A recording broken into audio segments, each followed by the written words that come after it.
institucioni që duhet të mbrojë interesin e punëtorëve në proceset e privatizimit, po hesht dhe po shmang përgjegjësinë.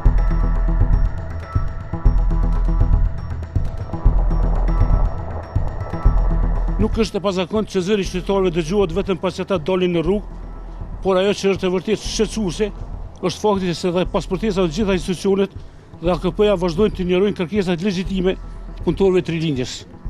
Shembulli më i freskët është ai punëtorëve që sërish protestojnë para Agjencisë Kosovare të Privatizimit, të zhgënjur dhe të lodhur nga një pritje shumë vjeçare që nuk po përfundon me drejtësi.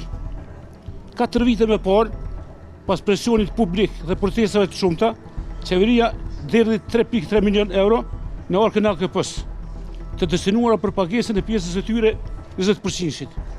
AKP-ja me vonesë dhe pa transparencë plot shpërndau një pjesë të mjeteve, por 1.5 milion euro mbeten të paprekura. Deri më sot nuk ka një arsyetim bindës për këto mjete, pse këto mjete nuk janë shpërndarë. Edhe pse qëllimi i tyre ishte i qartë, kompenzimi i punëtorëve, ky është një shembull flagrant i mungesës përgjegjësisë dhe i mungesës së llogaridhënies institucionale. Situata përkeqësohet edhe më tej me çështjen e trullit për 5.5 hektarësh ku ndodhet kompleksi Rilindja, këtu ku jemi tash. Ndarja e këtij trulli në 3 pjesë dhe kalimi i tij në përsi të institucioneve të ndryshme, pa përfshirjen e punëtorëve në këtë proces dhe pa respektuar të drejtën e tyre ligjore për 20%, që është një padrejtësi e pastër. Më shqetësues është fakti që AKP-ja, institucioni që duhet të mbrojë interesin e punëtorëve në proceset e privatizimit, po hesht dhe po shmang përgjegjësinë.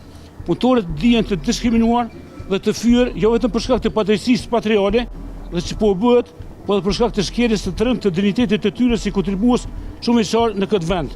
Injorimi i kërkesave të tyre, mungesa e transparencës dhe mosdhënia e përgjigjes zyrtare e përforcojnë bindjen se drejtësia në këtë rast është selektive e në dëm të atyre që kanë dhënë shumë dhe që kanë marrë pak ose as pak.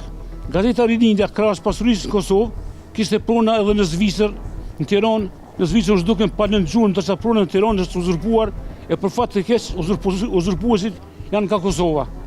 Një përfaqësues i uzurpatorëve, dikur edhe si një departamenti këtu në AKP, pati thënë se pronën tonë në Tiranë u ka dhënë qeveria, por nuk pati saktuar cila. Nëse është kështu, atëherë ne të gazetës e duan 20% e asaj prone që ndodhet në qendër të Tiranës. Çuditërisht AKP-ja përgjigjet se për pronat e heshtë edhe këtë rast dhe nuk ka ndërmarrë asgjë. Secilës ndërmarrje AKP-ja i ka paguar të paktën 3 paga punëtorëve tonë jo.